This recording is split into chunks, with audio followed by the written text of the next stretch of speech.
दोस्तों, क्या आप कभी समुद्र के तट पर घूमने गए हैं? अगर हाँ, तो आपने वहां पर जरूर कुछ इस तरह के पुराने टूटे फूटे मीनार को देखा होगा।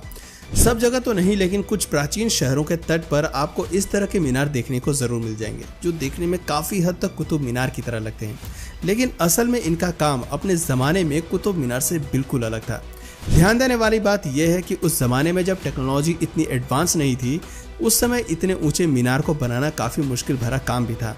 लेकिन फिर भी इन मीनारों को बनाया गया। सवाल है क्यों इन्हें कुछ गिने चुने समुद्री तटों पर ही बनाया गया और पुराने समय में किस काम के लिए इन्हें इस्तेमाल में लाया जाता था। दोस्तों, अगर आप भी इन सवालों का जवाब जानना चाहते हैं और अपने ज्ञान को बढ़ाना चाहते हैं और कुछ नया सीखना चाहते हैं, तो हमारे इस वीडियो में एंड तक जरूर बने रहिएगा। दोस्तों, यहाँ सबसे पहले तो आप ये जान लीजिए कि कुतुब मीनार की तरह दिखने वाला ये स्ट्रक्चर असल में लाइट हाउस है, जो पुराने समय में समुद्र के तटों पर बनाए जाते थे। इसका काम समुद्री जहाजों को रास्ता दिखाना होता था। सुनने में भले ही आपको अजीब लग रहा हो, लेकिन यही इस तरह के मीनार की हकीकत है। दरअसल पुराने समय में ना ही टेक्नोलॉजी इतनी एडवांस थी और ना ही आज की तरह यातायात के साधन हुआ करते थे। ऐसे में दूर देश की यात्रा करने के लिए लोगों को समुद्र ही सबसे सरल मार्ग लगता था। लेकिन समुद्र में यात्रा करना भी आसान नहीं था, क्योंकि उस जमाने में आज की तरह नेविगेशन सिस्टम नहीं हुआ करते थे। समुद्र को पार करने के लिए उस समय नाविकों के पास सिर्फ मैप हुआ करता था, जिसकी हेल्प से वो छोटी दूरी तो आसानी से तय कर लेते थे। लेकिन जब लंबी दूरी तय करने का वक्त आता था, तब नाविकों को काफी मुश्किलों का सामना करना पड़ता था, जिसमें सबसे बड़ी समस्या रास्ता भटकने की थी। क्योंकि एक बार समुद्र में उतरने के बाद नाविकों को दूर दूर तक सिर्फ पानी ही पानी दिखाई देता था। ऐसे में उन्हें दिशा का भ्रम हो जाता था और वो रास्ता भटक जाते थे, जिससे कुछ समय के बाद वो जहाज समुद्र में डूब जाता था और जहाज पर बैठे यात्रियों की मौत हो जाती थी। कई बार तो समुद्र में उतरने के बाद जहाज रात के घने अंधेरे में किसी चट्टान से या तट पर खड़े किसी दूसरे जहाज से टकरा जाता था और टूट जाता था, जिससे जहाज के मालिकों को काफी नुकसान भी उठाना पड़ता था। इन सारी समस्याओं से बचने के लिए उस समय समुद्र के तटों पर यानी कि बंदरगाहों पर लाइट हाउसेस बनाए गए। इन लाइट हाउस को उस जमाने में दीप स्तंभ, दीप घर या प्रकाश स्तंभ कहा जाता था। इनका काम नदी या समुद्री यात्रा करने वाले जहाजों को रास्ता बताना होता था। मुझे पता है यहाँ आप में से बहुत से लोग सोच रहे होंगे कि भला ये ऊंची ऊंची मीनार समुद्री जहाजों को रास्ता कैसे बताती थी। तो दोस्तों, मैं आपको बता दूं कि दरअसल रात के समय इन ऊंची मीनारों की छतों पर प्रकाश जलाया जाता था, जिसकी रोशनी समुद्र में दूर तक दिखाई देती थी, जिसे देखकर नाविक ये समझ पाते थे कि वो तट से कितनी दूर हैं और इस तरह से जहाजों का समुद्री तट से टकराने का खतरा कम हो जाता था। दोस्तों, लाइट हाउस का इतिहास कितना पुराना है, इसका कोई पुख्ता प्रमाण तो नहीं है, लेकिन ये बात तय है कि पानी के जहाजों के आने के बाद से ही लाइट हाउस अस्तित्व में आए। वैसे कुछ साक्ष्यों के मुताबिक ईसा से 1000 साल पहले जब लाइट हाउस नहीं हुआ करते थे, तब उस समय समुद्री जहाजों को रास्ता दिखाने के लिए तट की जमीन पर ही आग जलाया जाता था। हालांकि जमीन पर आग जलाने की वजह से इनकी रोशनी समुद्र में दूर तक नहीं जाती थी, जिस वजह से ये रोशनी सिर्फ छोटे जहाजों के लिए ही कारगर होती थी।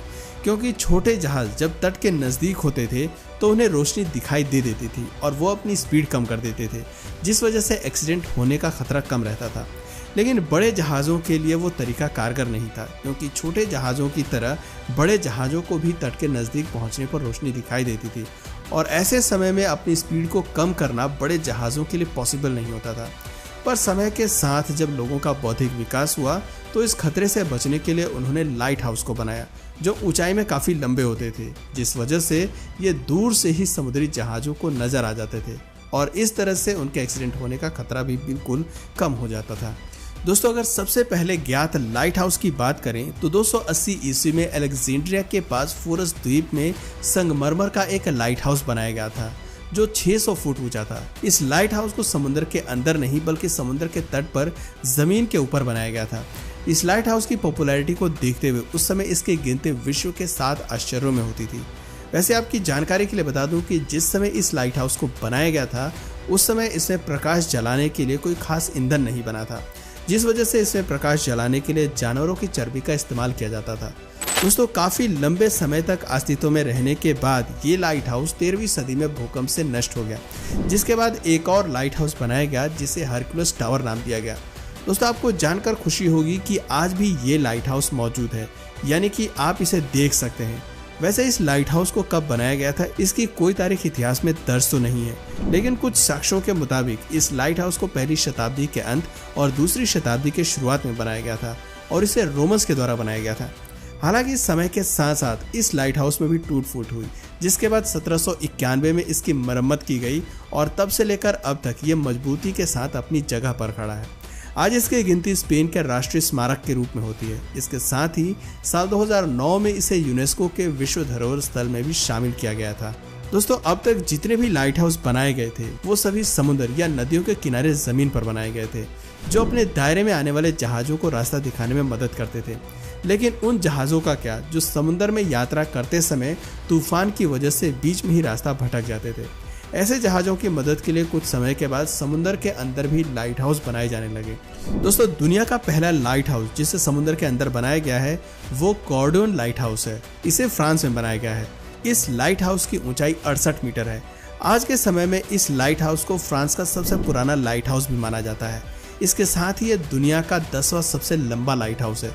इसे इंजीनियर लुई डी फॉक्स ने डिजाइन किया था और ये लाइट हाउस 1611 में बनकर तैयार हुआ था। दोस्तों, इस लाइट हाउस को खुले समुद्र में एक चट्टानी पठार के ऊपर बनाया गया है, जहां आज केवल नाव से पहुंचा जा सकता है। उस जमाने में समुद्र के इस हिस्से से व्यापारिक जहाज गुजरा करते थे, जो अक्सर रात में अंधेरे की वजह से रास्ता भटक जाया करते थे, जिससे काफी जान माल की हानि भी होती थी। इस समस्या से बचने के लिए उस समय समुद्र के इस हिस्से में लाइट हाउस को बनाया गया। शुरुआत में इस लाइट हाउस में प्रकाश करने के लिए वुड, पिच और टार के मिक्सचर को इस्तेमाल में लाया गया था, लेकिन 18वीं सदी में इसमें रोशनी और तेज करने के लिए कोयले का इस्तेमाल किया जाने लगा। लेकिन यहाँ भी एक बड़ी समस्या थी। कोयला जलने के कुछ समय बाद वो राख हो जाता था, जिस वजह से इसमें बार बार कोयले को जलाना पड़ता था। इस प्रॉब्लम से बचने के लिए वैज्ञानिकों ने 1782 में कोयले की जगह इसमें तेल के लालटेन और तांबे के रिफ्लेक्टर का इस्तेमाल करने लगे, जिससे बार बार कोयला जलाने का झंझट खत्म हो गया। इसके बाद 18वीं सदी के आखिर तक जाते जाते क्लॉकवर्क मैकेनिज्म का इस्तेमाल करके लाइट हाउस बनाए जाने लगे, जिससे घूमने वाले लाइट हाउस भी अस्तित्व में आए।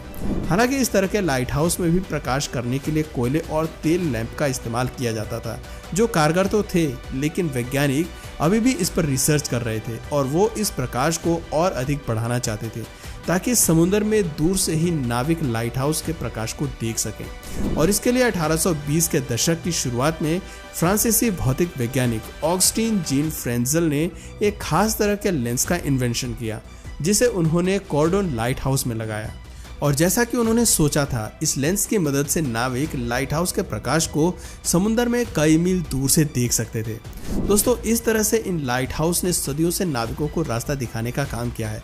लेकिन आज जब नेविगेशन के कई सारे यंत्र आ चुके हैं, ऐसे में आज ये सिर्फ टूरिज्म के स्थल बनकर रह गए हैं। दोस्तों, क्या आपने किसी लाइट हाउस को रियल में देखा है? यस या नो में हमें अपना जवाब कमेंट में जरूर बताइए। तो दोस्तों, आज की वीडियो में बस इतना ही। अगर इस वीडियो से आपको कुछ नया जानने या सीखने को मिला या फिर इंटरेस्टिंग लगा, तो प्लीज़ इस वीडियो को एक लाइक करके अपने फ्रेंड्स और फैमिली में से ज़रूर शेयर करें। और यदि आप इस चैनल पर नए हैं तो प्लीज़ इस चैनल को सब्सक्राइब करके बेल नोटिफिकेशन आइकन को ऑन कर लीजिए, ताकि हमारे आने वाले वीडियोज़ आप मिस न करें। मिलते हैं फिर किसी वीडियो में नए टॉपिक के साथ। तब तक के लिए नमस्कार।